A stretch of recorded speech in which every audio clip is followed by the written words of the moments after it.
Mari yang pria jangan mau kalah sama-sama. Dia itu Tuhan kami, Dia Raja di atas. Come on GB versi angkat suaramu. Dia itu firman Allah yang turun ke bumi dan jadi sama dengan manusia.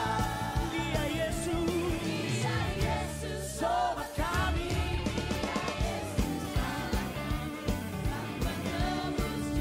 Dengan suara lantang sekali lagi.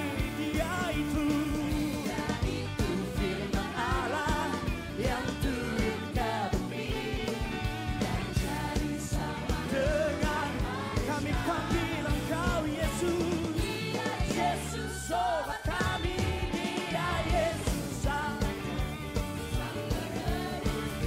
katakan Sang Penebus, Sang Penebus Juru Selamat, Sang Penebus Juru Selamat Indonesia. Sorakan haleluya.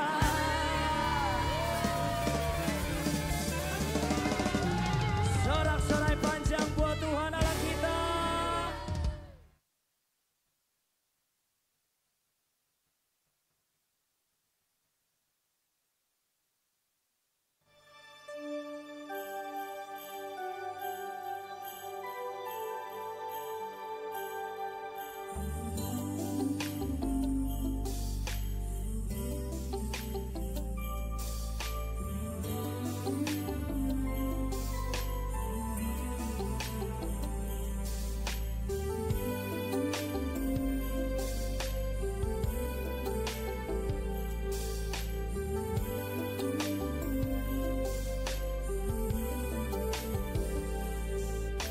Seperti palungan, layakkanlah hatiku menyambutmu Tuhan. Seperti emas kemenyan dan mur, biar hidupku berkenan padamu. Sebab Natal tak akan berarti tanpa kasih-Mu. Lahir di hatiku hanya bersama-Mu, Yesusku rasakan selalu. Indahnya Natal di hatiku.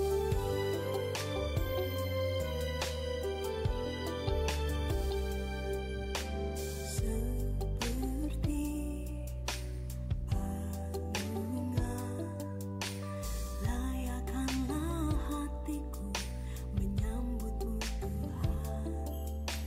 Seperti emas kemenyan dan mur, biar hidupku berkenan padamu. Sebab Natal tak akan berarti tanpa kasih-Mu. Lahir di hatiku hanya bersama-Mu, Yesusku rasakan selalu. Indahnya Natal di hatiku.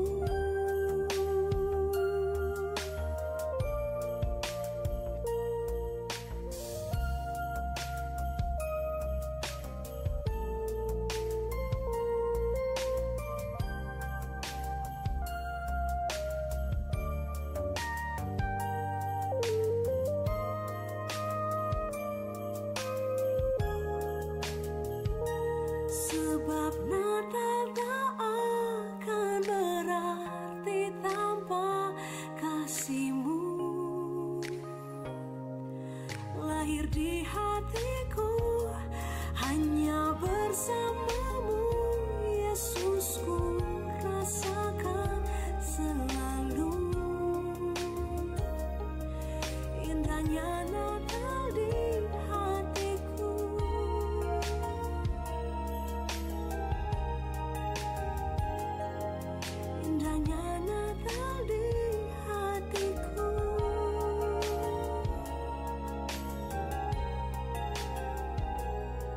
Yesus lahir di hatiku.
Kami siap mengalami Engkau dalam setiap kehidupan kami di dalam nama Tuhan Yesus. Yang siap menyembah Tuhan sama-sama kita katakan amin. Silakan buat bersaudara semua.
Salam, selamat pagi jemaat yang dikasihi oleh Tuhan, yang ada di tempat ini juga yang mengikuti streaming dimanapun berada. Kita bersyukur jikalau Tuhan menggerakkan hati kita sehingga kita bisa datang ke tempat ini. Ini bukan karena kemauan kita tetapi karena Allah yang menggerakkan hati kita untuk beribadah kepadanya. Oleh sebab itu mari kita bangkit berdiri Bapak Ibu. Saya mengajak kita semuanya untuk mengambil waktu teduh di hadapan Tuhan. Mari kita mempersiapkan hati dan pikiran kita. Kita akan memuji, meninggikan nama Tuhan. Kita akan menikmati hadirat-Nya. Kita akan menikmati firman-Nya. Mari kita mengambil waktu teduh di hadapan Tuhan.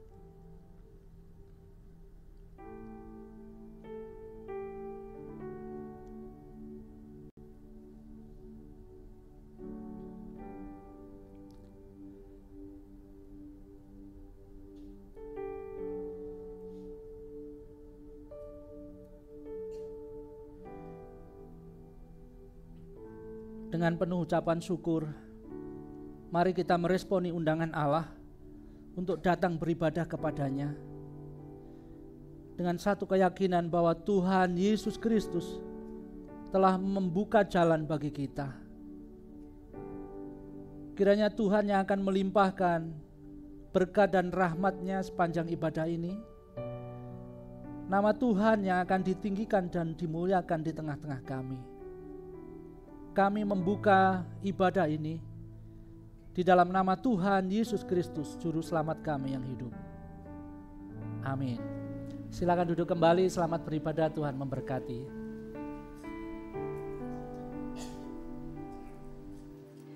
Kristus Yesus telah ditentukan Allah menjadi jalan pendamaian karena iman dalam darah-Nya. Dialah Sang Raja Damai. Dialah Tuhan yang turun ke dalam dunia, menebus dosa kita. Kemuliaan bagi Dia di tempat yang maha tinggi, dan damai sejahtera di bumi di antara manusia yang berkenan kepadanya. Mari kita memuji, menyembah, memuliakan Dia, Sang Raja.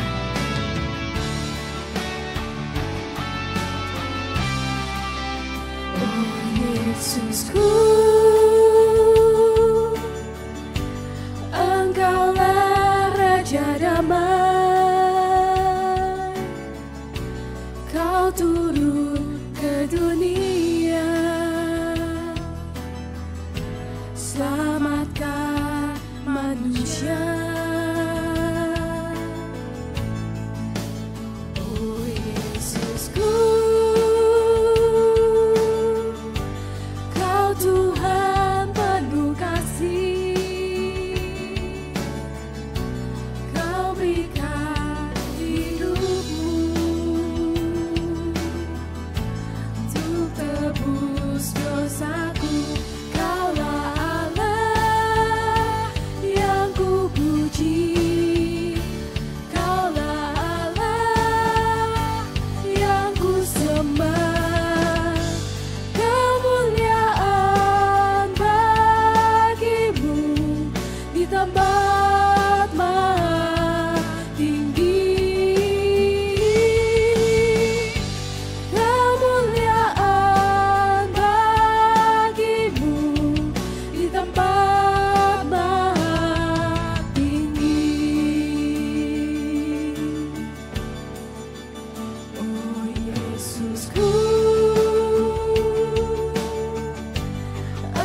Biarlah setiap lutut bertelut, setiap lidah mengaku bahwa Engkaulah Tuhan, Sang Juru Selamat.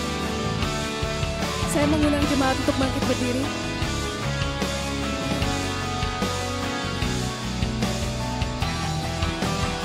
Sekali lagi kita memuliakan Dia. Kemuliaan bagimu di tempat maha tinggi. Kemuliaan bagimu di tempat maha tinggi. Di tempat maha tinggi, di tempat maha tinggi.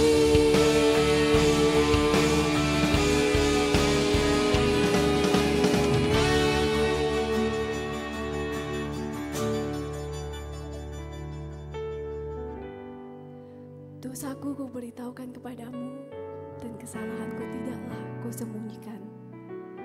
Aku berkata, aku akan mengaku kepada Tuhan pelanggaran-pelanggaranku, dan Engkau mengampuni kesalahan karena dosaku.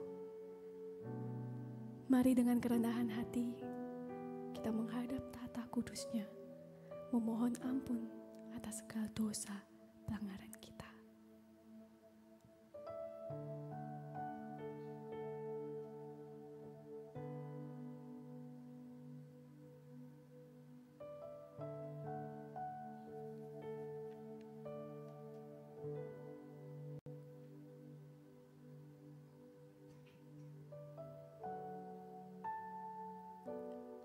Bapa, sungguh kami bersyukur Engkau rela memberikan anak-Mu yang tunggal, Tuhan Yesus Kristus, datang ke dalam dunia untuk menebus dosa kami, manusia yang penuh dengan dosa ini.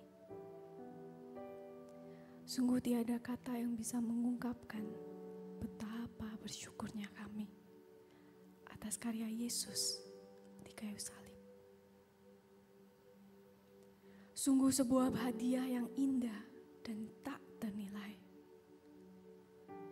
Tapi di saat yang sama kami datang di hadapan-Mu, memohon ampun karena kami masih terus jatuh bangun di dalam dosa yang sama. Ampuni kami yang bebal dan penuh dosa ini ya Tuhan.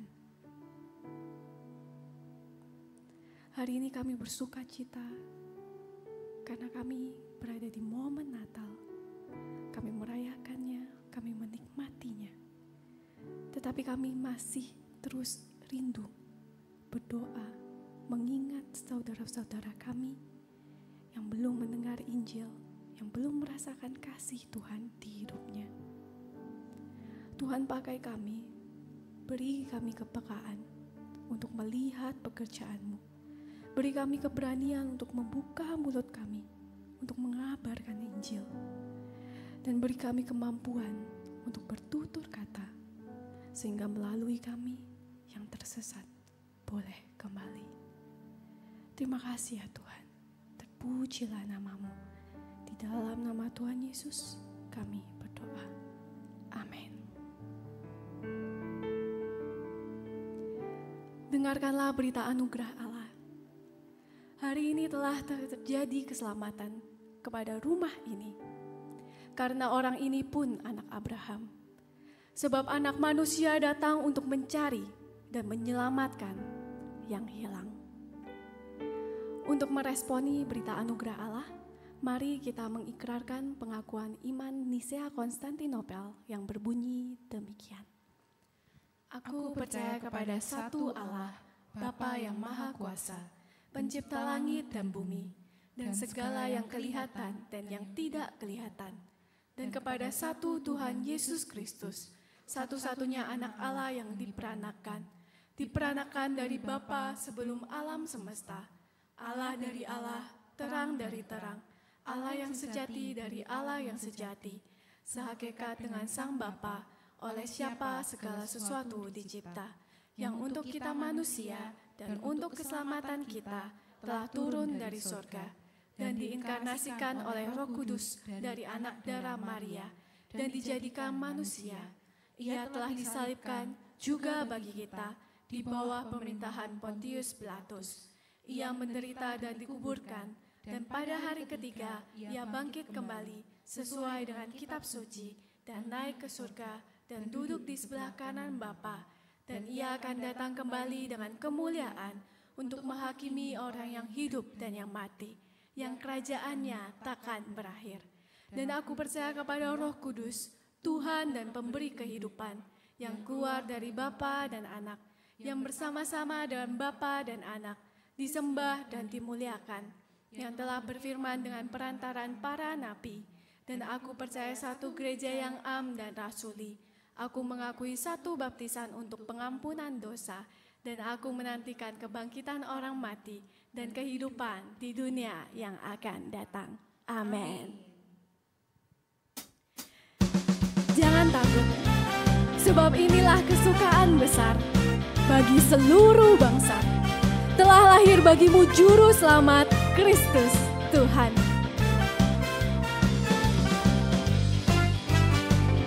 Mari dengan sukacita kita menyambut Dia yang lahir untuk kita. Dia lahir untuk kami, Dia mati untuk kami, Dia bangkit bagi kami semua. Dia itu Tuhan kami, Dia itu Allah kami, Dia Raja di atas segala raja. Dia itu firman Allah yang turun ke bumi, yang jadi sama dengan manusia. Dia Yesus sobat kami, Dia Yesus Tuhan kami, Sang penebus juru selamat dunia. Dengan sukacita kita menyambut Dia, Sang penebus juru selamat yang lahir, bangkit, dan mati dan bangkit untuk kita. Terpujilah Dia Raja di atas segala raja.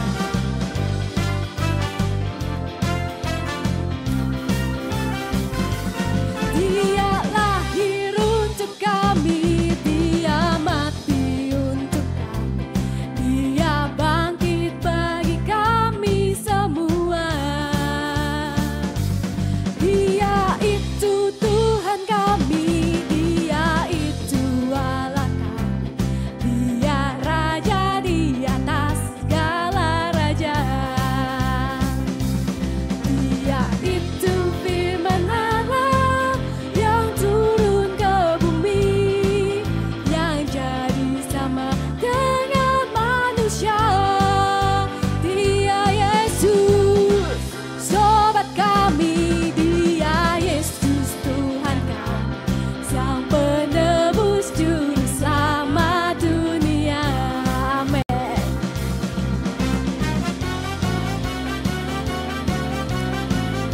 Mari kita bersyukur karena Ia telah memberikan anaknya yang tunggal mati untuk kita.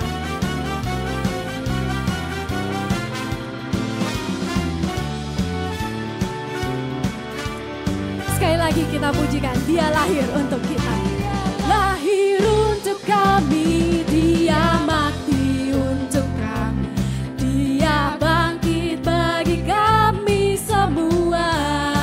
Dia itu Tuhan kami, Dia itu Allah kami, Dia Raja di atas segala raja. Dia itu firman Allah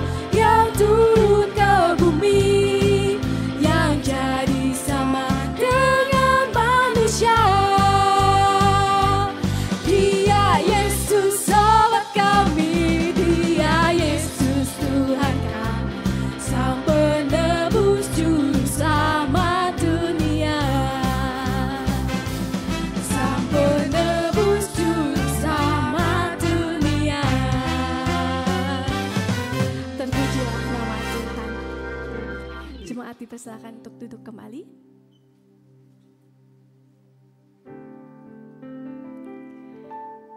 Di momen Natal ini, banyak di antara kita yang mungkin sudah lama tidak beribadah, kembali datang beribadah. Tetapi apakah kehadiran kita di dalam ibadah benar-benar karena Kristus ada di dalam hati kita? Atau hanya sebuah formalitas? Banyak juga di antara kita yang sibuk mempersiapkan Natal. Tapi apakah persiapan kita itu untuk menyambut Sang Raja yang datang ke dalam dunia? Atau hanya untuk kesenangan duniawi? Mari saat ini kita kembali merenungkan arti Natal yang sejati. Sebab apalah arti Natal tanpa kasih Yesus lahir di hati kita?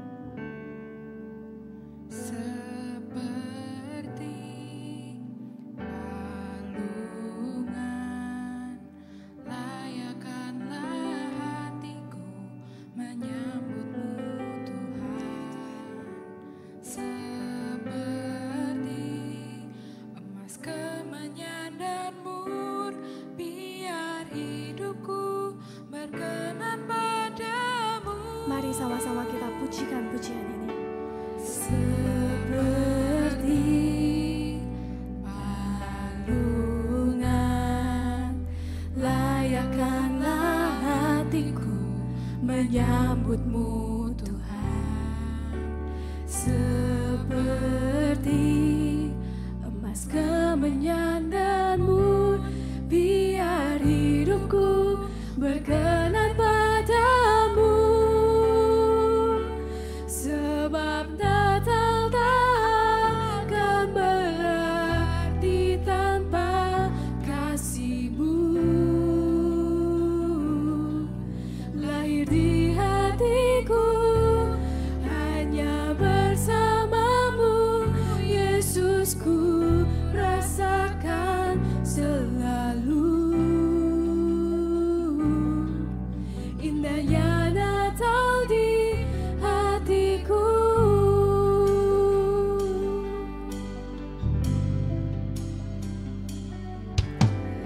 Seperti balungan, layakkanlah hatiku menyambutmu Tuhan. Seperti emas kemenyan dan mur, biar hidupku berkenan padamu. Sebab Natal takkan berarti tanpa kasih-Mu. Lahir di hatiku hanya bersama-Mu, Yesus, ku rasakan selalu. Indahnya Natal di hatiku. Benar Tuhan, apalah arti Natal tanpa kasih-Mu lahir di hatiku. Saya undang jemaat untuk bangkit berdiri. Sebab Natal takkan berarti tanpa kasih-Mu. Lahir di hatiku hanya bersama-Mu, Yesus, ku rasakan selalu.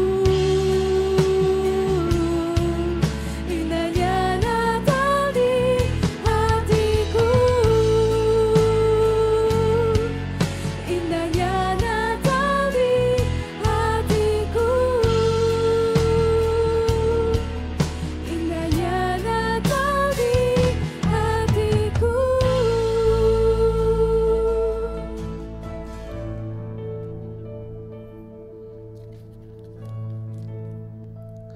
Mari kita berdoa.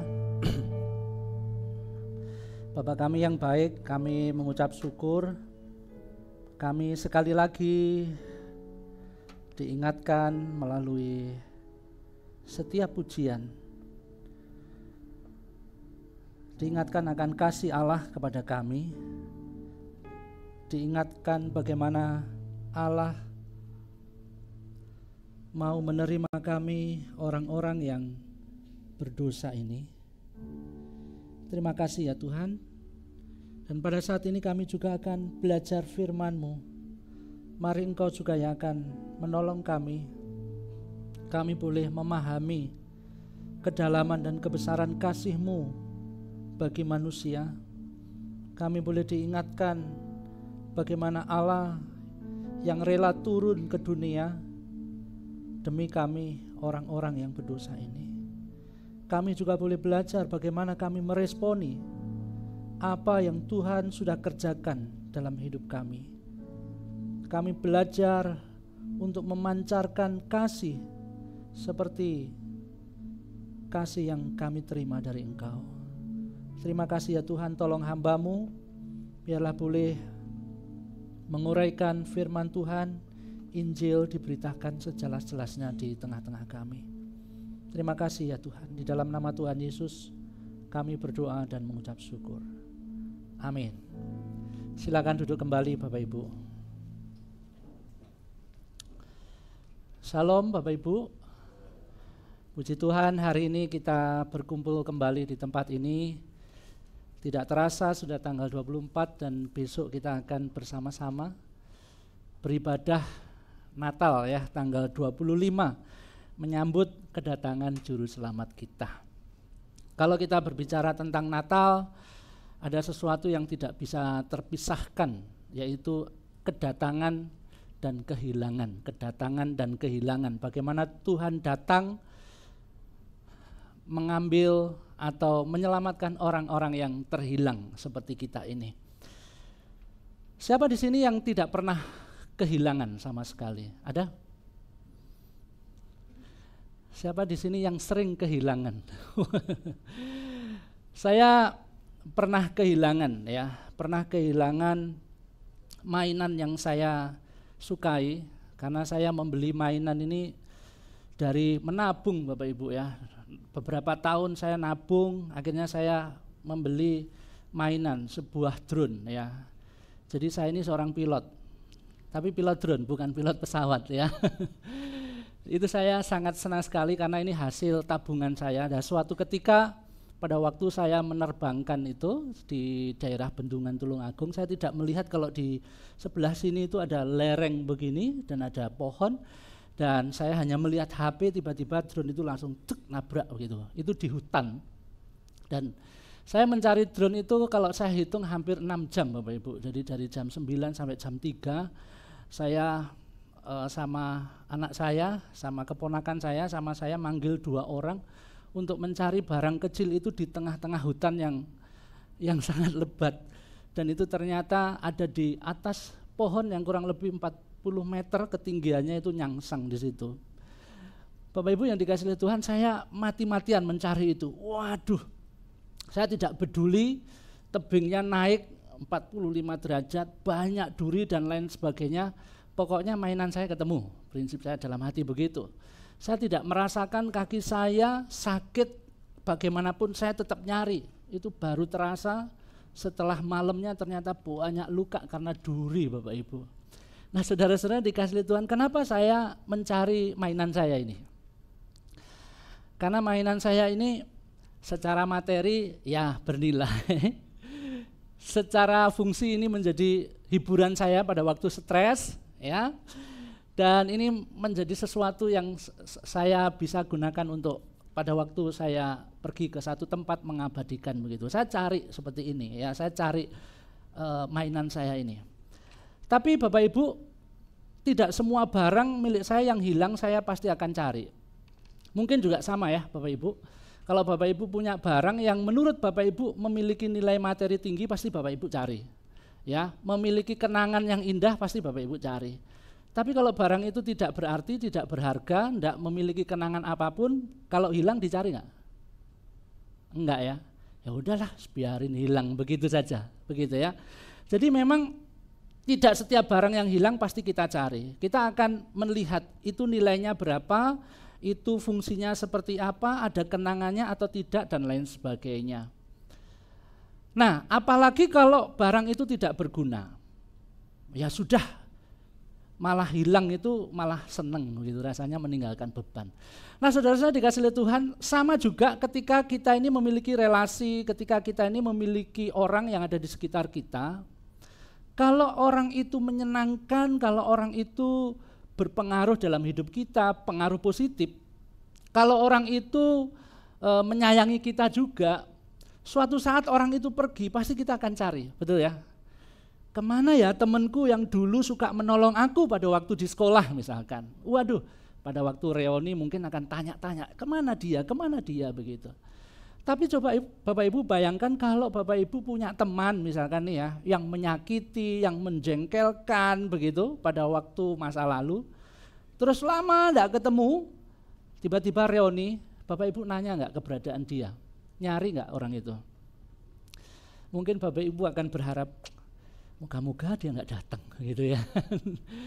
Walaupun orang ini pergi, Bapak Ibu pasti enggak akan cari karena pernah menyakiti, pernah membuat sesuatu yang Bapak Ibu terluka. Tapi Bapak Ibu yang dikasih oleh Tuhan, ketika kita belajar mengenai firman Tuhan pada saat ini, datang untuk menemukan yang hilang, kita akan belajar bahwa manusia yang menyakiti Tuhan, manusia yang sebetulnya diciptakan menurut gambar dan rupa Allah, manusia yang diciptakan seharusnya dengan tujuan hidup bagi Allah, tetapi jatuh di dalam dosa, justru memberontak Allah, justru tidak mau mencari Allah, justru yang menjauh dari Allah, mereka menjadi orang-orang yang terhilang, orang-orang yang sebetulnya ini harus dihukum, tapi orang-orang itulah yang dicari Tuhan. Kita sebagai orang-orang yang terhilang, manusia yang terhilang, manusia yang memberontak, manusia yang melawan Allah, manusia yang terpisah antara Allah dan manusia, terpisah. Tetapi justru itulah yang Tuhan cari, yang Tuhan mau selamatkan, yang Tuhan kasihi.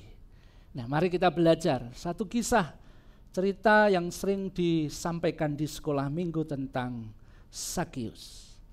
Ada yang baru akan membaca kisah ini? Saya yakin semuanya pernah mendengar ya. Mari kita baca ya, saya ayat pertama, Bapak Ibu ayat yang ke-2, demikian seterusnya bergantian. Lukas pasal 19 ayat 1-10, Yesus masuk ke kota Yeriko dan berjalan terus melintasi kota itu. Di situ ada seorang bernama Sakius, kepala pemungut cukai, dan ia seorang yang kaya. Ia berusaha untuk melihat orang apakah Yesus itu. Tetapi ia tidak berhasil karena orang banyak sebab badannya pendek. Maka berlarilah ia mendahului orang banyak dan menjat pohon ara untuk melihat Yesus yang akan lewat di situ. Ketika Yesus sampai ke tempat itu, ia melihat ke atas dan berkata, Sakius, segeralah turun sebab hari ini aku harus menumpang di rumahmu. Lalu Sakius segera turun dan menerima Yesus dengan sukacita. Tetapi semua orang yang melihat itu bersungut-sungut katanya, ia menumpang di rumah orang berdosa. Tetapi Sakius berdiri dan berkata kepada Tuhan, Tuhan, setengah dari milikku akan kuberikan kepada orang miskin, dan sekiranya ada sesuatu yang kuperas dari seorang, akan kukembalikan 4 kali lipat. Kata Yesus kepadanya, hari ini telah terjadi keselamatan kepada rumah ini, karena orang ini pun anak Abraham. Sebab anak manusia datang untuk mencari dan menyelamatkan yang hilang. Amin. Bapak Ibu yang dikasihi oleh Tuhan, kalau kita membaca Injil Lukas, kita akan menemukan banyak kisah-kisah bagaimana Tuhan Yesus itu membaur dengan orang-orang yang tersisihkan. Tuhan Yesus bertemu dengan orang-orang marginal, Tuhan Yesus mau datang berkumpul dengan orang-orang yang tertolak pada zamannya pada waktu itu. Salah satu kisah yang sangat menarik yaitu ketika dia bertemu dengan Sakius, bukan hanya bertemu, tetapi dia datang ke rumah Sakius, lalu dia makan bersama-sama dengan Sakius, yang banyak orang pada waktu itu melihat Sakius ini adalah orang yang berdosa. Kenapa? Karena dia adalah pemungut cukai, Seorang pemungut cukai itu tugasnya menarik pajak. Pemungut cukai ini bekerja untuk pemerintahan Roma yang menjajah Israel pada waktu itu. Dia menarik pajak juga kadang-kadang lebih tinggi supaya dia mendapatkan keuntungan. Maka sudah sangat cocoklah kalau orang-orang sebangsanya itu tidak mau menerima Sakius. Karena dia pemungut cukai yang mereka katakan pemungut cukai adalah pengkhianat bangsa sendiri. Nah, Yesus mau datang, Yesus mau menemui, Yesus makan bersama-sama dengan orang seperti ini. Makanya kalau kita melihat di dalam bagian ini tadi, beberapa orang akhirnya bersungut-sungut. Dan yang mereka katakan adalah, apa? Mengapa dia makan dengan orang yang berdosa? Wah, seolah-olah orang-orang Yahudi itu menempatkan dirinya, aku ini orang benar, seharusnya Yesus bersama dengan aku. Kenapa justru Yesus kok pergi dengan orang-orang yang berdosa, orang-orang yang tidak diterima. Dan Bapak Ibu yang dikasihi oleh Tuhan, memang seperti itulah yang banyak terjadi atau tercatat di dalam Injil Lukas. Kalau kita melihat di dalam Injil Lukas pasal yang kelima, ayat 31 dan 32, Tuhan Yesus mengatakan demikian, bukan orang sehat yang memerlukan tabib, tetapi orang sakit. Aku datang bukan untuk memanggil orang yang benar, tetapi orang apa? Orang berdosa supaya mereka bertobat. Lalu di dalam ayat yang ke-10 pasal 19 yang tadi kita baca, sebab anak manusia datang untuk mencari dan menyelamatkan yang hilang. Nah, inilah tujuan dari Injil Lukas ini, menonjolkan ya bagaimana memang Yesus datang ke dunia ini untuk apa? Untuk mencari mereka yang berdosa, yang terhilang, mencari orang-orang yang dianggap lemah oleh dunia. Kalau kita melihat beberapa kali Tuhan Yesus di dalam Injil Lukas dicatat, Tuhan Yesus bersama-sama dengan para janda, Tuhan Yesus bersama-sama dengan orang miskin, yang pada waktu itu, bagi masyarakat waktu itu, sekali lagi mereka itu tidak diabaikan. Mereka itu benar-benar diabaikan, tidak dianggap.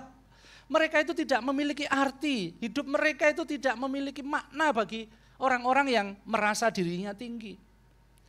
Tapi itulah yang dilakukan oleh Tuhan Yesus. Dia datang mencari, menyelamatkan yang terhilang. Orang-orang yang hidup di dalam dosa.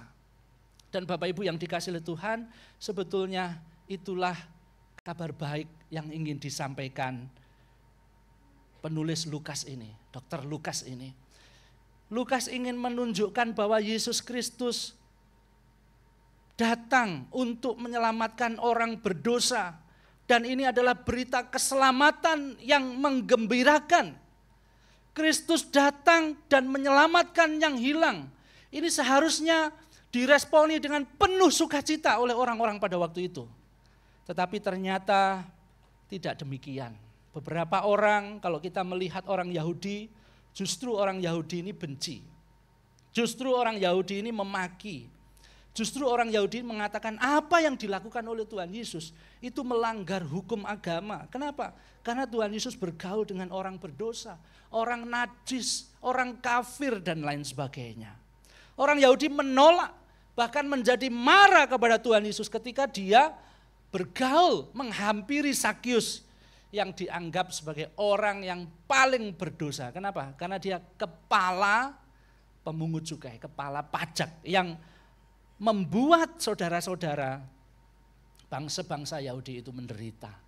Nah Bapak Ibu yang dikasihi oleh Tuhan, tetapi sekali lagi melalui narasi Sakius ini, kita belajar mengenal seperti apa juru selamat yang kita miliki ini. Kita belajar bagaimana meresponi juru selamat yang dirasakan atau yang telah menangkap Sakius, tapi sekaligus juga meresponi juru selamat yang telah menangkap kita dan menyelamatkan kita.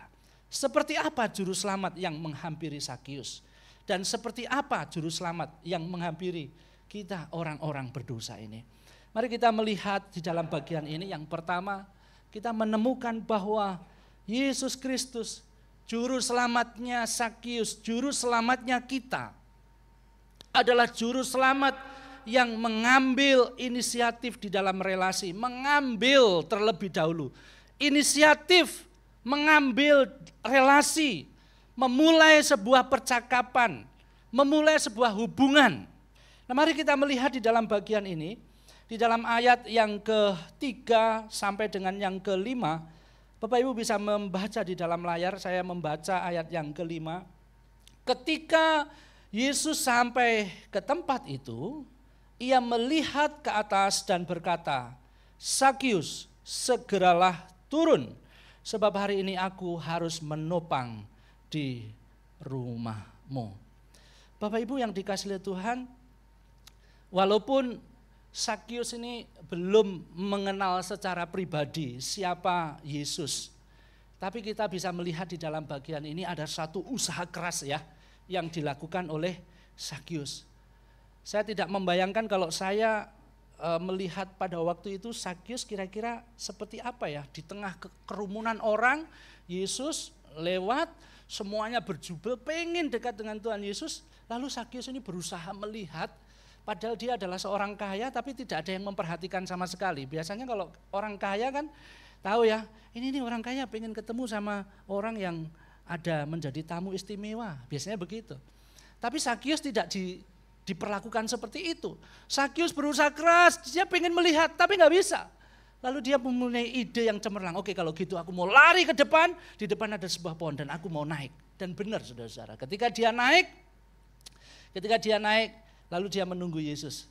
Mana ini orang yang gak lewat-lewat begitu. Sakius belum mengenal Yesus, tetapi dia memiliki antusias yang sangat kuat ingin melihat Yesus. Kira-kira kenapa? Alkitab tidak memberikan penjelasan Bapak Ibu. Ada yang mengatakan bahwa Sakius ini sebetulnya ya iseng aja sih, pengen melihat Tuhan Yesus. Mana sih orang yang lagi viral ini katanya punya murid banyak begitu, bisa melakukan ini dan itu. Sakius mungkin penasaran, iseng aja. Sakius mungkin juga berpikir begini, kok orang ada kerumunan itu lagi ngapain ya gitu ya. Penasaran, kayak kita kalau ada orang kerumunan biasanya penasaran ya kan. Kalau di mall ada kurang kerumun datang, ada apa sih? Oh penjual jamu, ya sudahlah begitu kan. Kalau di jalan gitu ada kerumunan orang, apa ini? Oh kecelakaan gitu. Kita nimbrung, akhirnya tambah macet. Jangan ya, langsung jalan aja gitu. Hati-hati nanti malah menimbulkan keruwetan. Nah kadang-kadang saudara ada yang mengatakan, wah Sakius ini penasaran aja gitu. Tapi juga ada yang menyatakan begini, bahwa Sakius ini dia bukan hanya ingin tahu, tapi sebetulnya dia itu pengen melihat apa sih yang menarik di dalam diri Tuhan Yesus yang akan melintasi kota Yeriko. Kenapa? Karena Tuhan Yesus ini adalah seorang guru, dia punya banyak pengikut, dia punya banyak murid. Dan yang menarik adalah kenapa Tuhan Yesus ini kok mau bergaul dengan orang berdosa. Mau bergaul dengan orang berdosa. Bahkan Sakius pasti tahu, di antara murid-muridnya ini juga ada yang bekas pemungut cukai. Murid Tuhan Yesus yang bekas pemungut cukai siapa? Halo, siapa? Siapa? Matius ya. Matius, betul ya. Matius. Itu kalau di dalam Matius 9 ayat 9 di sana dikatakan Matius, murid Tuhan Yesus itu dikenal sebagai Lewi, putra Alfeus adalah penulis kitab ini. Dulunya dia juga seorang pemungut cukai atau penagih pajak. Walaupun dia bukan kepala loh ya. Kalau Sakius ini kan kepala. Tapi Matius juga pelaku, pemungut cukai dan penagih pajak. Pasti orang yang tidak disukai. Tapi Sakius ini berpikir, kenapa ini guru ini kok mau menerima Matius ya? Nah inilah yang mungkin membuat Sakius, ini pasti menarik.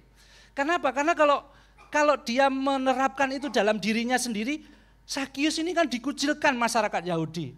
Ya, dia tidak banyak orang yang mau bertemu dengan dia karena sekali lagi dia itu dianggap sebagai pengkhianat bangsa. Tapi sekali lagi Bapak Ibu, Sakius melihat, wah ini menarik. Aku pengen melihat dia. Aku mau bertemu dengan dia. Aku pengen melihat seperti apakah Yesus itu. Sampai di sini Bapak Ibu, kita mungkin akan mengatakan siapa mencari siapa. Sakius mencari Yesus, betul ya? Sakius ingin bertemu Yesus. Tapi ketika kita sampai di ayat yang ke-5, kita akan menemukan Bapak Ibu, Bukan Sakius yang mencari Yesus sebetulnya.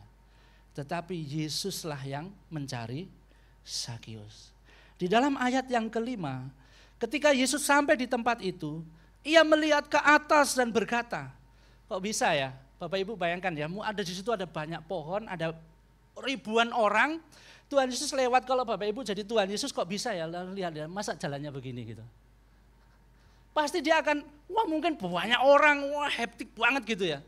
Tapi di sini dikatakan, ia melihat ke atas, langsung tahu ada orang di situ. Lazarus, bukan, Sakius, ya kan? Lalu Tuhan ngomong apa? Sakius, segeralah turun. Dan menarik sekali di dalam bagian ini, penulis Lukas mengatakan, sebab hari ini aku harus menumpang di rumahmu. Ada kata harus di sana. Sesuatu yang pasti akan terjadi. Sesuatu yang memang sudah terencanakan. Tuhan Yesus tidak ngomong, Sakius turun. Rasanya aku kok pengen ya mampir di rumahmu begitu. Rasanya di tempatmu banyak makanan. Karena kamu kan orang kaya begitu. Enggak loh. Tuhan Yesus tidak ngomong begitu. Sakius, aku kasihan sama kamu. Kamu sudah berusaha lari-lari, capek-capek naik pohon. Ya sudahlah aku mampir ke tempatmu. Enggak loh. Di dalam bagian ini dikatakan, aku harus menumpang di rumahmu. Saudara-saudara, penggunaan kata harus ini sesuai dengan tujuan kedatangannya di dunia Bapak Ibu. Yaitu apa? Mencari dan menyelamatkan yang hilang di dalam ayat yang ke-10. Bahwa Yesus memang diutus Allah, Yesus diutus Allah itu untuk bertemu dengan siapa? Bertemu dengan pendosa besar ini, Sakius ini. Nah Bapak Ibu yang dikasihi oleh Tuhan, ini menarik sekali. Kenapa? Kalau ada pepatah Jawa itu mengatakan begini Bapak Ibu. Duduh klopo sing butuh, ada yang bisa melanjutkan? Dari Jawa? Enggak ada ya. Duduh klopo sing butuh moro. Artinya begini loh. Tahu ya? Artinya itu siapa yang membutuhkan dia harusnya yang datang. Siapa yang membutuhkan, dia yang seharusnya datang. Contohnya misalkan begini, kalau saya ini butuh sama Pak Sugi misalkan, saya ini butuh banget sama Pak Sugi. Ya secara umum, normalnya saya yang datang kepada Pak Sugi, betul kan? Bukan Pak Sugi yang datang kepada saya. Terus yang butuh siapa? Yang butuh saya, kan gitu kan? Tapi di dalam bagian ini menarik juga. Sebetulnya yang butuh ini adalah Sakius atau Yesus sebetulnya. Sebetulnya yang butuh Sakius. Dia butuh penerimaan, butuh pengampunan, dia butuh pengampunan, butuh keselamatan. Tetapi kita melihat justru yang datang adalah juru selamatnya, mencari dia. Seharusnya yang datang pada Yesus itu Sakius, ya. Tetapi justru Yesus yang menghampiri, memanggil, mengundang dan berinisiatif. Aku harus mampir di rumahmu. Bapak Ibu yang dikasihi oleh Tuhan, seringkali kalau kita mendengar khotbah dari Sakius ini, kadang-kadang yang ditegaskan itu apa? Usaha Sakius, lari. Wah, kita harus seperti Sakius yang memiliki kerinduan yang luar biasa. Wah, gitu. Tapi kita lupa Bapak Ibu. Sakius mau lari, Sakius mau naik pohon, Sakius bisa bertemu dengan Tuhan sebetulnya. Karena Roh Kudus yang bekerja. Membuat dia bisa bertemu dengan Tuhan Yesus. Saudara-saudara yang dikasihi oleh Tuhan, Sakius ini menjadi sebuah gambaran orang berdosa yang tidak layak di hadapan Tuhan. Kita sebagai orang-orang yang berdosa, seharusnya kita yang datang kepada Tuhan mohon ampun, seharusnya kita yang berusaha, yang membutuhkan juru selamat itu kita. Tetapi kalau kita melihat kisah kedatangan Tuhan Yesus di dalam Natal yang kita pelajari, yang akan kita peringati, justru yang terlebih dahulu datang itu adalah Tuhan sendiri. Tuhan yang rela mau datang untuk mencari dan menyelamatkan kita. Bapak Ibu yang dikasihi oleh Tuhan, sekali lagi di dalam ayat yang ke-10, kita bisa belajar di dalam bagian ayat 10 ini, bukan kita yang mencari dan menemukan Allah, tetapi Allah yang terlebih dahulu mencari dan menyelamatkan kita orang-orang berdosa itu. itu bukan hasil usaha kita Bapak Ibu. Tetapi karena Allah sendiri yang berinisiatif datang ke dunia. Dia lahir ke tempat yang hina. Untuk siapa? Untuk saya dan saudara. Makanya di dalam Yohanes 15 ayat yang ke-16 di sana dikatakan, bukan kamu yang memilih aku, tetapi akulah yang memilih kamu. Dan aku telah menetapkan kamu supaya kamu pergi dan menghasilkan buah dan buahmu itu tetap. Supaya apa yang kamu minta kepada Bapa dalam namaku diberikannya kepadamu. Allah yang memilih kita Bapak Ibu. Allah yang memilih kita. Kita ini tidak punya modal untuk bisa menghampiri tahta kekudusan Allah. Selain Allah sendiri yang terlebih dahulu mencari dan menyelamatkan kita. Kalau kita bisa berada di tempat ini, kita bisa beribadah di tempat ini, itu bukan karena kita ini memiliki keunggulan. Lalu Tuhan memandang kita, bagus, kamu boleh ya ada di tempat ini, bagus, kamu muridku, kamu bisa menghampiri tahtaku. Bukan. Kalau kita bisa menghampiri tahta kudus Allah, itu karena Allah sendiri yang sudah terlebih dahulu berinisiatif turun menjadi manusia, menjadi penebus kita. Makanya Bapak Ibu yang dikasihi oleh Tuhan, di dalam setiap ibadah di tempat ini selalu diawali dengan sebuah kalimat yang selalu diucapkan biasanya begini. Jikalau kita bisa menghadap tahta kudus Allah, itu karena sebuah keberanian bahwa Yesus telah membuka jalan bagi kita. Tanpa jalan yang dibuka oleh Tuhan Yesus, kita tidak bisa menghampiri tahta kudusnya. Dan itulah yang terjadi di dalam kehidupan Sakius. Tuhan datang mencari yang terhilang. Dan Bapak Ibu yang dikasihi oleh Tuhan, inilah yang membedakan kekristenan dengan agama dan kepercayaan di luar sana. Inilah keunikan kekristenan. Kalau di luar sana biasanya yang ditegaskan adalah usaha manusia mencari Allah, mencari Allah, mencari Allah. Berusaha untuk mendapatkan keselamatan, berusaha untuk mendapatkan sesuatu yang membuat Allah berkenan sehingga Allah mau mengambil manusia itu. Tetapi di dalam kekristenan justru kebalik. Allah yang mencari manusia. Allah yang terlebih dahulu datang ke dunia menjadi penebus manusia. Inilah yang membedakan kekristenan dengan agama-agama di luar sana. Inilah yang membuat kekristenan dikenal sebagai agama yang penuh dengan kasih karunia. Kenapa? Karena memang benar. Apa yang kita dapatkan, apa yang membuat kita berada sampai di tempat ini, apa yang membuat kita bisa bertemu dengan Tuhan di dalam hadiratnya yang kudus, semata-mata karena karya Kristus. Semata-mata karena Allah yang terlebih dahulu. Kita tidak bisa Bapak Ibu, kita tidak bisa. Dengan usaha sendiri kita tidak bisa. Nah Bapak Ibu yang dikasihi oleh Tuhan, Allah bukan hanya berinisiatif mencari, tetapi Allah juga memberikan sesuatu yang lebih istimewa daripada yang kita harapkan. Kalau kita melihat di dalam ayat yang ketiga sampai dengan yang kelima, sekali lagi di situ dikatakan, saya membacanya ya, ia berusaha untuk melihat apakah Yesus itu, orang apakah Yesus itu, tetapi ia tidak berhasil karena orang banyak sebab badannya pendek. Maka berlarilah ia mendahului orang banyak, lalu ia memanjat pohon ara untuk melihat Yesus yang akan lewat di situ. Ketika Yesus sampai di tempat itu, ia melihat ke atas dan berkata, Sakius, segeralah turun sebab hari ini aku harus menopang di rumahmu. Sekali lagi Bapak Ibu, harapan Sakius sebenarnya cuma sederhana ya. Karena memang tidak disebutkan, walaupun tadi ada banyak alasan yang saya sebutkan, tetapi paling tidak mungkin kita akan mengatakan Sakius itu ya udah tahu, lihat, oh ya Yesus ini orangnya. Mungkin dia sudah seneng ya. Mungkin dia akan merasa, wah sudah lega lah selama ini penasaranku, oh Yesus yang mau menerima orang berdosa seperti ini. Oh Yesus bersama murid-muridnya seperti ini, oh begitu. Tapi Bapak Ibu, ketika Yesus ada di bawahnya pohon ara, Yesus justru memanggil Sakius, menyapa Sakius.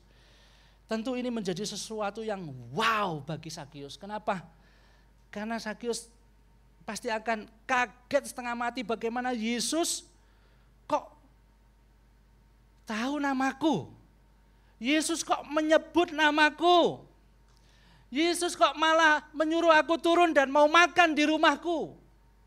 Bahkan kalau kita melihat pada akhirnya, Sakius ini bukan hanya bisa bertemu, bukan hanya bisa makan duduk bareng dengan Tuhan Yesus, tetapi kan kita bisa melihat Tuhan Yesus mengatakan hari ini terjadi keselamatan di rumah ini.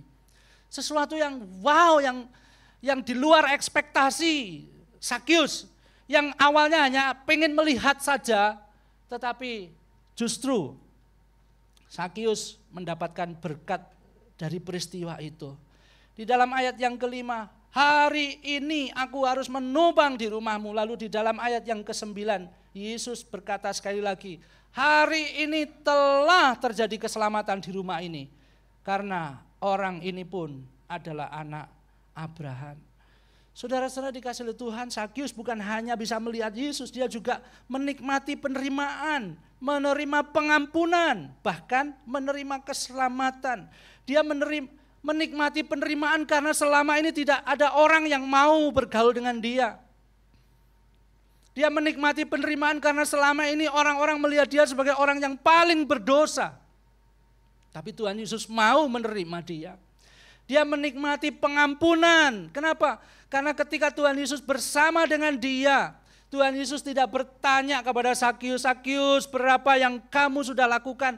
Kamu menyakiti saudara-saudaramu, berapa kecurangan yang pernah kamu lakukan, kamu riba berapa dan lain sebagainya. Tidak. Tuhan Yesus tidak bertanya mengenai apa yang dilakukan oleh Sakius. Tetapi Tuhan Yesus menerima dan memberikan pengampunan. Bahkan pada akhirnya ada keselamatan. Di dalam bagian ini kita bisa melihat Bapak Ibu, ada satu rencana ilahi yang harus segera dikerjakan. Lukas ingin menekankan ada sejarah penting, yaitu sejarah penyelamatan Allah yang harus diwujudkan di dalam seorang berdosa yang bernama Sakius. Bapak Ibu yang dikasihi oleh Tuhan, ini menjadi sebuah gambaran juga, refleksi bagi kita. Sakius ini menjadi gambaran manusia yang berdosa, yang terhilang Bapak Ibu. Ketika Allah mencari manusia yang terhilang dan menemukannya, Allah tidak serta-merta lalu membuat orang yang terhilang itu sudah, kamu sendiri, kamu hidup sendiri, yang penting kamu sudah diselamatkan. Mengenai jalan hidupmu aku tidak mau ikut campur, tidak. Tetapi Allah tetap menjaga, menopang dan menggenggam. Bapak Ibu yang dikasihi oleh Tuhan, ini adalah sesuatu yang lebih yang Tuhan berikan kepada kita. Ketika kita adalah manusia-manusia yang terhilang, Tuhan bukan hanya oke, ini terhilang tak angkat ya, terus setelah itu diapain? Sudah ditaruh di sini. Tidak. Tetapi kita yang terhilang ini diangkat, lalu kita dijadikan anak. Dan kita mendapatkan hak ahli waris, menjadi ahli warisnya. Bukan hanya itu saja, Tuhan tetap menggenggam kehidupan kita. Bapak Ibu yang dikasihi oleh Tuhan, kita harus meyakini bahwa manusia yang terhilang, yang telah ditemukan Allah, itu diangkat menjadi anak-anaknya dan berhak menerima warisan kerajaan Allah. Ada jaminan Bapak Ibu, minggu yang lalu kita sudah belajar, ada jaminan yang Tuhan berikan. Tidak perlu khawatir, pertanyaan-pertanyaan, Tuhan ini sayang aku enggak sih? Katanya Tuhan memberikan Yesus, aku sudah percaya Yesus tapi kok kehidupanku rasanya tidak lebih baik daripada sebelum aku percaya Yesus. Mungkin kehidupanku kok tambah limbung begini. Saudara-saudara dikasihi oleh Tuhan, mari kita mengingat bahwa ketika Tuhan telah menangkap kita, yakinlah bahwa Tuhan menggenggam kita. Dan kita akan baik-baik saja di dalam genggaman Tuhan. Mungkin kita akan merasa, aku kok sendirian ya. Aku kok tidak ada yang memperhatikan ya. Rasanya aku ini terbuang dari komunitasku gara-gara aku percaya Yesus. Bapak Ibu yang dikasihi oleh Tuhan, ada pribadi yang tetap bersama dengan kita. Walaupun itu tidak pernah kelihatan, namun hadir di dalam hati kita. Nah itulah juru selamat kita. Juru selamat yang berinisiatif, terlebih dahulu menjalin relasi, juru selamat yang memberikan sesuatu yang lebih daripada yang kita harapkan, keselamatan. Bagaimana kita meresponinya? respon terhadap Yesus, ya. Mari kita melihat ketika Tuhan Yesus menerima dan memperlakukan Sakyus ini sebagai pribadi yang membutuhkan belas kasihan Allah, maka ada satu sukacita yang dirasakan oleh Sakyus. Ya. Yesus memang tidak pernah mentolerir kejahatan yang dilakukan oleh manusia. Tetapi satu hal yang harus kita ingat, Yesus selalu menawarkan anugerahnya dan mengundang mereka untuk bertobat. Dan inilah yang terjadi di dalam kehidupan Sakyus. Sakyus memberikan respon sukacita. Di dalam ayat yang ke-6 dan 7, lalu Sakyus segera turun dan menerima Yesus dengan sukacita. Tetapi semua orang melihat hal itu bersungut-sungut. Katanya, ia menumpang di rumah orang berdosa. Ada sebuah kontras yang ditampilkan di dalam bagian ini. Sakyus bersukacita, orang Yahudi bersungut-sungut. Sakyus bersukacita, orang Yahudi bersungut-sungut. Lalu dilanjutkan, orang Yahudi berkata, dia menumpang di rumah orang berdosa. Berdosa. Nah Bapak Ibu yang dikasihi oleh Tuhan, orang-orang Yahudi pada waktu itu memiliki kesombongan rohani Bapak Ibu ya. Mereka itu selalu berpikir begini di dalam kehidupan mereka. Mereka adalah keturunan dari Abraham, mereka yang mewarisi hukum Taurat, mereka yang begitu giat getol melakukan hukum Taurat, mereka yang begitu giat getol melakukan ibadah ini dan itu, tetapi di dalam semuanya itu mereka terjebak di dalam rutinitas, terjebak di dalam sebuah legalisme. Mereka hanya mengerjakan ini tapi tanpa ada satu hati kepada Tuhan. Mereka menganggap semua orang yang tidak melakukan apa yang mereka lakukan itu adalah orang-orang yang berdosa. Makanya ketika Tuhan Yesus datang kepada Sakyus, mereka berpikir, wah ini Yesus ini nanti ketularan dosa. Dia kumpul sama orang yang berdosa ini, enggak melakukan hukum Taurat, memeras bangsa sendiri lagi begitu. Makanya mereka benar-benar marah pada waktu itu. Mereka bersungut-sungut. Nah ini respon yang keluar dari orang-orang Yahudi. Jadi sikap orang Yahudi ini menunjukkan bahwa mereka itu berharap, Yesus kalau bisa yang kau perhatikan ini akulah. Yang benar ini loh. Ngapain kamu memperhatikan orang berdosa? Inilah aku loh yang benar gitu. Jadi seolah-olah orang benarlah yang mendapatkan perhatian, bukan orang yang berdosa. Tetapi apakah benar seperti ini? Apakah benar seperti ini? Justru kalau kita membaca di dalam ayat yang ke-10 tadi kita katakan, bukan orang yang benar yang Tuhan cari, tetapi orang yang berdosa, yang mau datang kepada Tuhan, mau mengakui kelemahan dan hancur hati datang kepada Tuhan. Ini menjadi sebuah pembelajaran bagi kita Bapak Ibu, sikap orang Yahudi yang melihat petobat baru, ini menjadi refleksi bagi kita. Kadang-kadang kita pun juga terjatuh di dalam hal yang sama. Ketika ada orang bertobat, kadang-kadang kita bukan mengatakan puji Tuhan ya bertobat, ya Tuhan ampuni. Tapi kadang-kadang di dalam hati, ngapain juga orang itu bertobat? Kenapa enggak mati saja lalu Tuhan hukum? Kadang-kadang seperti itu kan. Kadang-kadang ketika ada orang yang dulu masa lalunya penuh dosa, kekelaman dan lain sebagainya, bertobat lalu datang ke gereja. Kadang-kadang kita memandang sebelah mata, bukan begini maksudnya. Tetapi menganggap itu, aduh dia dulu begini. Dia orang berdosa, ngapain datang ke gereja. Kadang-kadang seperti itu bukan? Kenapa kita tidak mengatakan puji Tuhan, Tuhan sudah menangkap kamu dan memberikan keselamatan bagi hidupmu. Kalau kita masih memandang sebelah mata orang-orang yang berdosa ini bertobat, nah kita tidak jauh beda sih sebetulnya dengan orang-orang Yahudi. Orang berdosa itu jangan dikucilkan.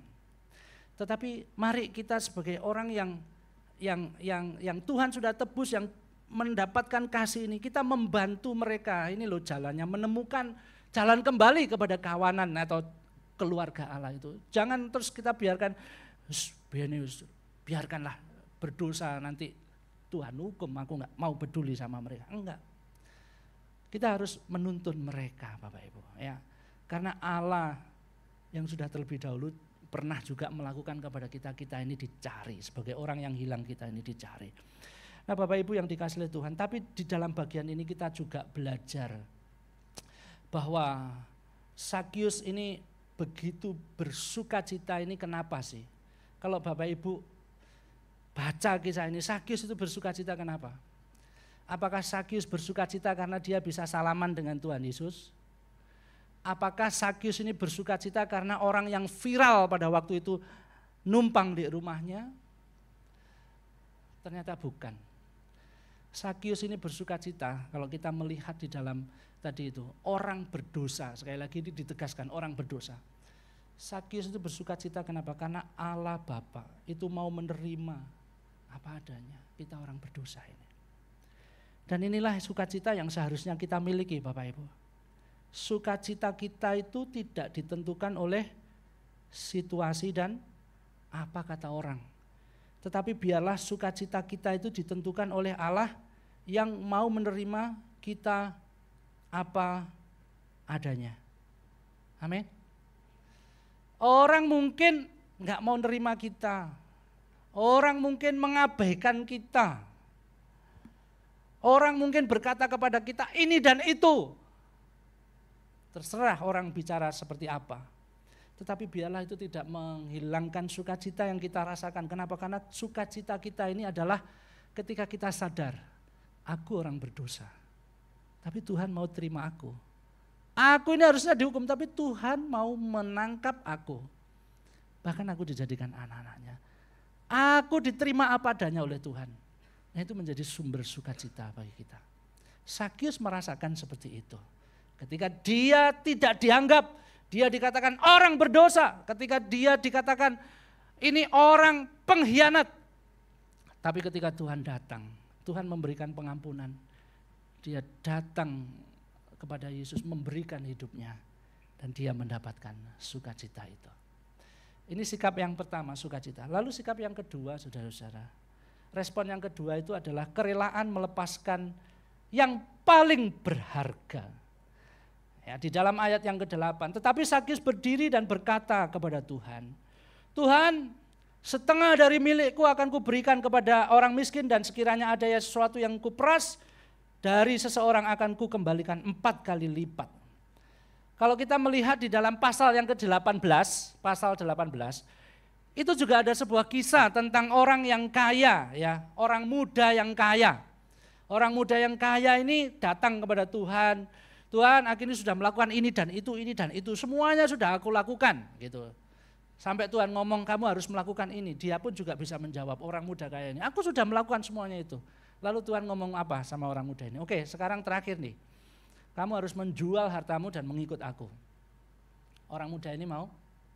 Enggak mau. Karena hatinya dia masih ada di harta itu. Nah, ini berbeda dengan Sakyus. Memang Sakyus tidak melepaskan atau tidak dicatat semua hartanya sampai habis dijual, enggak sih.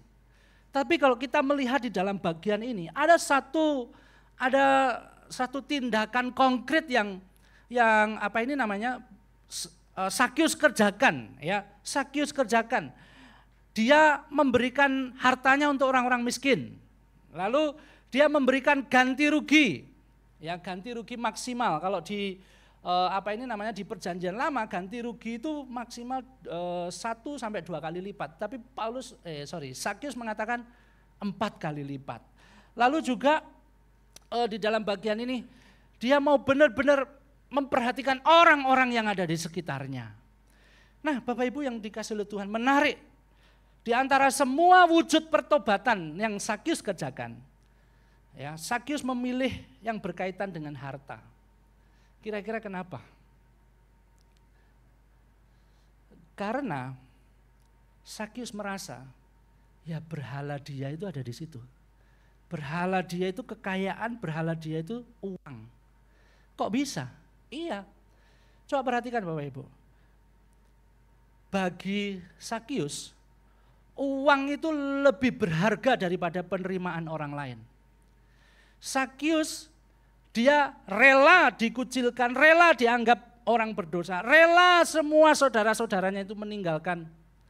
Dia rela dan dia jadi pengungut cukai. Dia rela meninggalkan semua itu. Ya, penerimaan orang itu dianggap enggak penting. Yang penting apa? Uang. Yang penting uang. Ini Sakyus ini luar biasa ya. Ada beberapa catatan yang mengatakan Sakyus ini begitu cinta uang luar biasa. Dia rela meninggalkan komunitasnya demi menjadi pemungut cukai dan mendapatkan uang. Dia adalah orang yang sangat pelit, kikir dan tidak peduli dengan orang lain. Itu Sakyus, Bapak Ibu. Tapi ketika dia berjumpa dengan Tuhan, dia menganggap itu bukan lagi sebagai sesuatu yang utama. Dia memberikan itu kepada orang-orang yang ada di sekitarnya. Nah, Bapak Ibu yang dikasihi oleh Tuhan, dan ini menjadi satu pembelajaran juga bagi kita ya Bapak Ibu. Kalau Bapak Ibu dikasih pilihan gitu, kira-kira pilih mana ya? Banyak uang dikucilkan atau sedikit uang tapi diterima orang? Pilih mana? Kalau saya pilih banyak uang dan diterima banyak orang. Ya manusiawi ya begitu ya. Tapi Bapak Ibu yang dikasihi Tuhan begini. Kadang-kadang yang menjadi berhala di dalam hidup kita itu memang harta, uang. Itu salah satunya. Ya, berapa banyak orang yang meninggalkan Tuhan gara-gara cinta uang. Ya, uangnya sih netral, tapi cintanya inilah menjadi berhala gitu ya. Berapa banyak persahabatan rusak karena cinta uang, betul? Persahabatan rusak karena cinta uang. Orang tidak lagi menghargai pengorbanan temannya gara-gara uang. Apalagi sekarang yang lagi viral itu. Pinjem dulu 100 gitu. Berapa banyak orang yang persahabatannya rusak gara-gara pinjem dulu 100. Kenapa? Setelah pinjem lupa enggak mengembalikannya. Kamu pernah utang enggak balikin 100, diingat sampai mati. Saudara-saudara yang dikasihi oleh Tuhan, berapa banyak orang rela berbuat dosa, menyakiti saudaranya, berbohong kepada saudaranya, menipu saudaranya. Bahkan berapa banyak orang yang menjual diri, kenapa? Karena uang, karena berhala cinta uang. Bapak Ibu, uang itu penting, tetapi uang bukan segala-galanya. Ya, kita harus bisa membedakan ini. Uang itu penting, tapi bukan segala-galanya. Kita hidup sehari-hari membutuhkan biaya, betul kan? Iya toh. Siapa di sini yang setiap hari tidak mengeluarkan biaya? Tapi bisa makan, bisa hidup begitu. Dari mana itu? Enggak mungkin ya. Kita pelayanan juga membutuhkan biaya. Gedung ini, pelayanan di Sorong yang kita kerjakan juga biayanya banyak, gede. Sekolah membutuhkan biaya. Untuk berkeluarga membutuhkan biaya, butuh uang. Tetapi uang bukan segala-galanya. Uang itu penting, tapi bukan segala-galanya. Nah, ini yang dilakukan oleh Sakyus. Dia rela ini melepaskan hartanya untuk orang lain. Dan kalau kita melihat ada perubahan yang radikal yang terjadi di dalam Sakyus ya. Dulu hidup lama itu orientasinya itu pada diri sendiri. Yang penting aku cuan, yang penting aku untung, wes gak peduli aku narik pajak semauku, yang penting aku dapat uang banyak. Tapi setelah mengenal Tuhan, orientasinya itu pada Tuhan dan sesama. Dulu egois, sekarang memperhatikan orang. Lalu apa?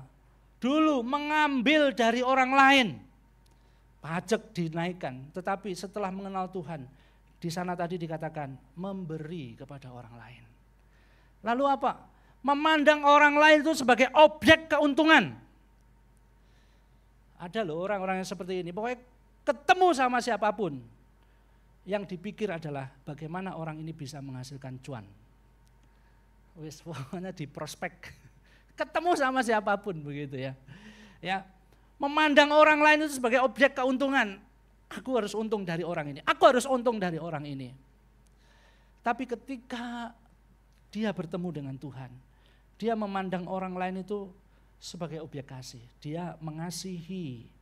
Ya, dia mengasihi, kenapa? Karena dia sudah terlebih dahulu dikasihi. Lalu dulu dia tidak peduli dengan orang lain. Tetapi setelah mengenal Tuhan Yesus, dia peduli dengan orang lain, bahkan dia mengembalikan lebih besar dari aturan hukum Taurat? Apa yang paling berharga dilepaskan supaya mengalami keberhargaan Kristus? Bagaimana dengan kita? Apakah ada perubahan yang sudah terjadi dalam kehidupan kita? Bapak Ibu yang dikasihi Tuhan, keselamatan kekal melalui iman kepada Yesus harus ditandai dengan pertobatan. Dan itu terlihat melalui perubahan yang radikal dalam cara hidup orang percaya. Bagaimanapun ketika kita mengaku sebagai Tuhan Yesus, mengaku Tuhan Yesus sebagai juru selamat kita, ada satu hal yang harus muncul di dalam diri kita. Injil itu keluar, harus merembesi di dalam setiap kehidupan kita. Dalam hubungan rumah tangga suami istri, bagaimana nilai Injil itu berlaku? Bagaimana kita mengasihi orang yang ada di sekitar kita, teman kita, karyawan kita, orang yang kita temui yang tidak kita kenal pun. Bagaimana kita harus mengasihi mereka, karena kita terlebih dahulu sudah dikasihi Kristus. Dan yang terakhir menjadi penghiburan bagi kita. Tuhan Yesus tidak menunggu, namun datang dan mencari. Mereka yang tersesat akan dicari dan ditemukan. Sedangkan mereka yang merasa diri tidak tersesat justru akan terhilang. Mereka yang menilai diri benar justru akan dihakimi. Tetapi bagi mereka yang menyadari keberdosaannya dan mau meresponi panggilan Kristus, maka ia akan dibenarkan dan diselamatkan. Mari kita datang kepada Tuhan dengan hancur hati, mengakui bahwa kita ini adalah orang yang berdosa. Namun Tuhan kasihi. Mari kita berdoa.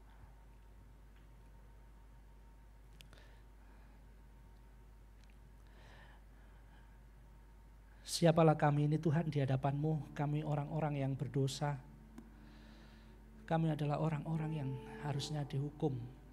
Tapi Tuhan begitu kasih kami. Kami yang terhilang Tuhan angkat.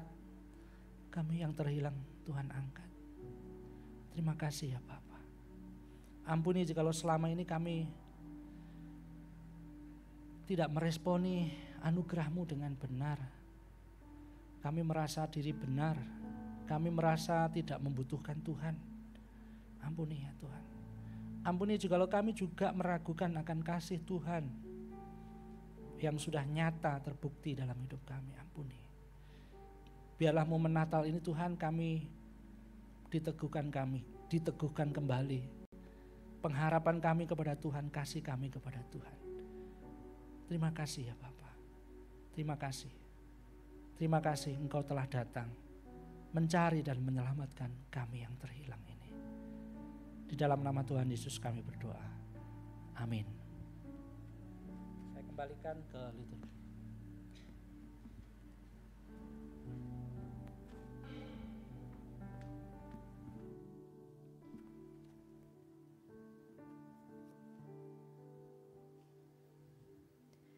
Dengan rela hati aku akan mempersembahkan korban kepadamu.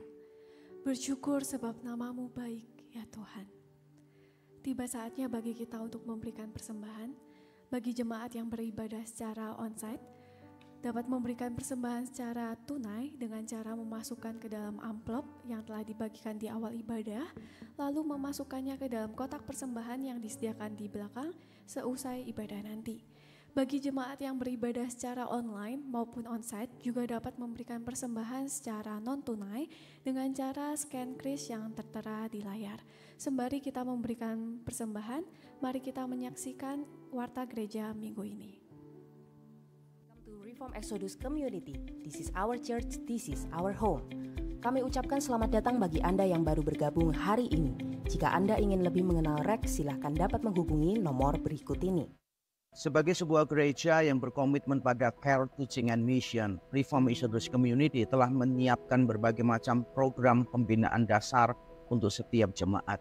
Diharapkan rangkaian pembinaan yang baku ini bisa menolong perjalanan rohani setiap jemaat.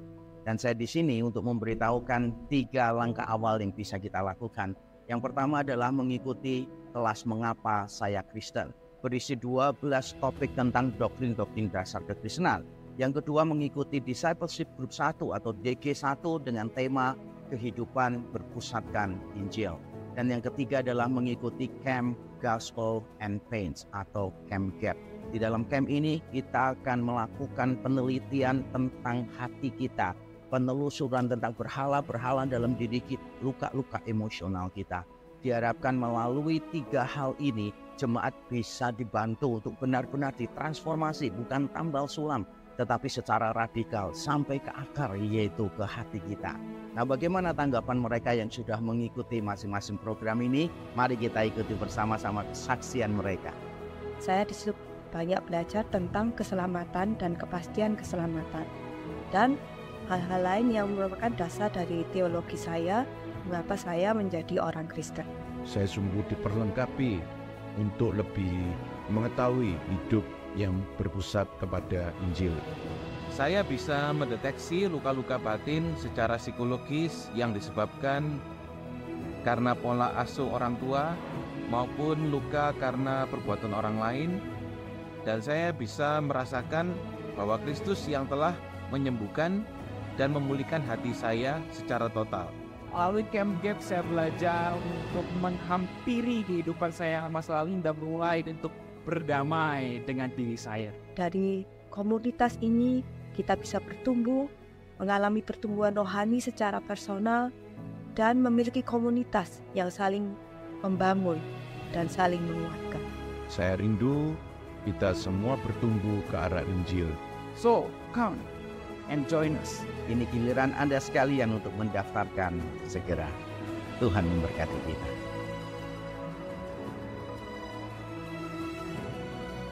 Mengundang seluruh pemimpin dan anggota DG REK Indonesia untuk hadir dalam Discipleship Night REK Indonesia, Jumat 12 Januari 2024 pukul 6 sore. Segera daftarkan diri Anda di link berikut ini. Mari beribadah bersama dalam ibadah Natal 25 Desember 2023 pukul 10.30 di REK Galaxy Mall. Demikianlah informasi untuk minggu ini. Tetap semangat, God bless you, see you next week.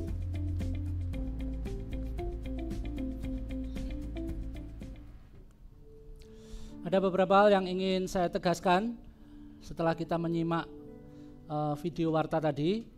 Yang pertama adalah mengenai DG. Sekali lagi Bapak Ibu, saya mendorong untuk kita semuanya Jemaat REK mengikuti, mempersiapkan diri dalam kelompok DG, kelompok kecil-kecil yang di dalamnya bisa saling mendoakan, terbuka satu dengan yang lain sehingga kita benar-benar dipulihkan secara total ketika kita mengikut Kristus. Ya, Injil itu mengubahkan seluruh kehidupan kita. Kita berharap DG ini menjadi sebuah DG yang membuat kita menjadi komunitas yang kuat di dalam Tuhan, ya. Nah, Bapak Ibu bisa mengikuti terlebih dahulu MSK, Mengapa Saya Kristen, yang linknya Bapak Ibu bisa melihat di TV layar bawah. Bagi yang sudah atau sedang mengikuti MSK, tetap semangat, 1 minggu 1 video, silahkan bisa menyimak, bisa memahami setiap pengajaran yang diberikan. Lalu yang berikutnya adalah besok tanggal 25 hari Senin, ya, REK akan mengadakan ibadah Natal tanggal 25 cuma 1 kali, itu di REK GM pukul 10.30. Jadi Bapak Ibu bisa langsung ke REK GM pukul 10.30, ada ibadah Natal. Dan Bapak Ibu juga masih diberi kesempatan untuk memberikan persembahan khusus Natal melalui rekening yang sudah disediakan dan diberi kode 25 di setiap digit, di digit 2 paling akhir, ya. Lalu yang berikutnya ini khusus untuk anggota DG, ada acara Discipleship Night pada tanggal 12 Januari di tempat ini, ya, di REK Nginden, pembicara Pendeta Yakub, dan ini khusus untuk anggota DG 1, angkatan 1 November.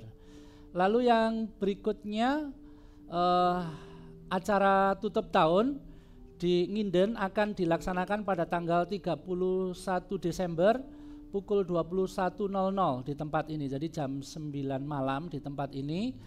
Silakan Bapak Ibu yang tidak punya acara, tidak keluar kota, daripada bengong di rumah nunggu waktu pergantian tahun, saya mengundang Bapak Ibu untuk hadir di tempat ini. Kita bisa bersama-sama bersuka cita. Nanti ada pesta potluck, ada barbecue, game dan nobar ya, nobar film, dan juga ada refleksi juga ya, merenungkan apa yang Tuhan sudah kerjakan sepanjang tahun dan harapan kita di tahun 2024. Silakan bisa mendaftarkan diri melalui link yang sudah disediakan ini.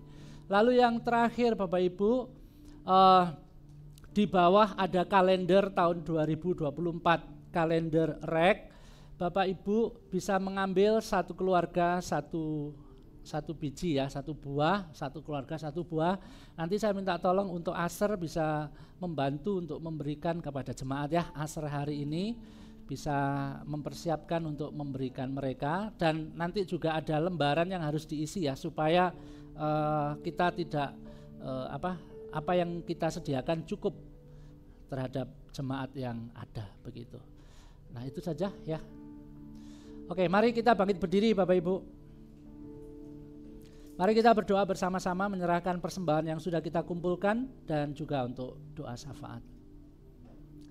Tuhan, kami mengucap syukur untuk segala berkat dan rahmat yang Tuhan berikan kepada kami. Keselamatan Tuhan sudah berikan, bahkan juga berkat rezeki Tuhan juga sudah berikan, pemeliharaan Tuhan hari lepas hari Tuhan nyatakan sedemikian rupa. Kami mengucap syukur untuk semua ini Tuhan, dan kami mengumpulkan ini sebagai ucapan syukur kami, persembahan ini sebagai ucapan syukur kami. Biarlah Tuhan yang akan menerima, Tuhan memberkati, Tuhan pakai untuk kemuliaan Tuhan. Kami berdoa menyerahkan untuk seluruh umat-Mu, kiranya Engkau juga yang akan terus menolong mereka di dalam keluarga, di dalam usaha dan pekerjaan mereka. Biarlah hati umat-Mu senantiasa berpaut berharap hanya kepada Engkau, karena kami tahu Engkaulah sumber segala rahmat bagi kami. Tuhan, terima kasih. Kami juga berdoa pada saat ini menyerahkan untuk kesehatan kami. Jikalau kami mendengar COVID-19 di beberapa tempat mengalami kenaikan, kami hanya memohon biarlah Tuhan yang menolong, Tuhan yang memberikan kesehatan, Tuhan yang akan memberkati pemerintah di dalam usaha mengantisipasi lonjakan ini. Kami juga berdoa bagi kami, biarlah yang masih sehat ini Tuhan, kami juga diberi hikmat untuk kami menjaga kesehatan.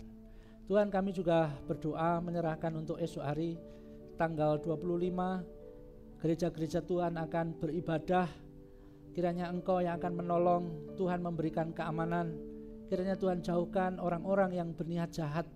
Kami berdoa menyerahkan untuk aparat keamanan, mereka yang membantu menjaga acara Natal di manapun berada. Tuhan tolong, Tuhan lindungi mereka. Secara khusus untuk ibadah Natal REK di Galaxy Mall, kami berdoa bila Tuhan yang menolong, semua jemaat boleh mengikuti dengan sukacita. Terima kasih ya Bapa. Kami menyerahkan juga untuk seluruh anak-anak Tuhan, para pelayan Tuhan. Terima kasih untuk pimpinan-Mu selama ini, dan kami mau menyerahkan di tahun 2024 bila Engkau juga yang akan memberkati, menolong mereka. Terima kasih ya Tuhan. Ini doa kami yang kami naikkan dalam nama Tuhan Yesus. Amin. Mari kita mengakhiri ibadah kita pujikan doksologi.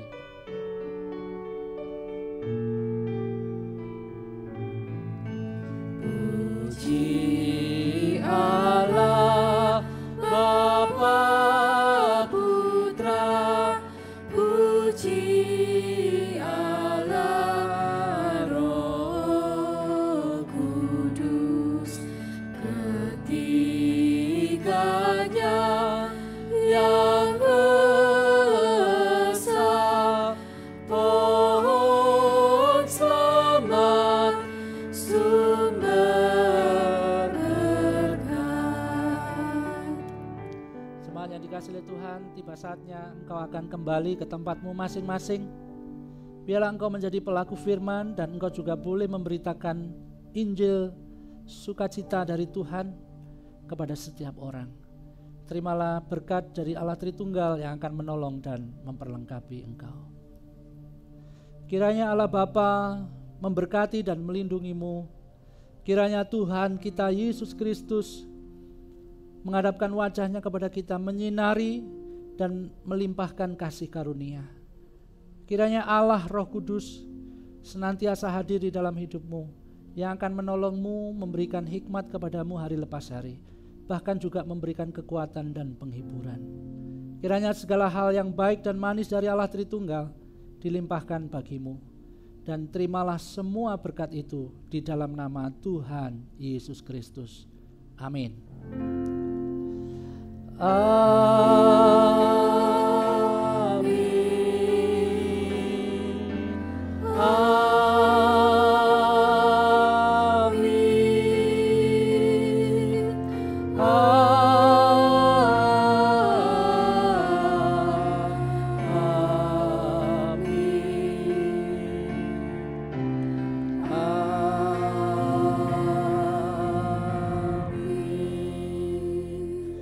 Silakan duduk kembali Bapak Ibu, mengambil waktu teduh. Selamat hari Minggu, dan jangan lupa di bawah ada konsumsi, jangan pulang dulu, bisa ngobrol satu dengan yang lain. Tuhan memberkati kita.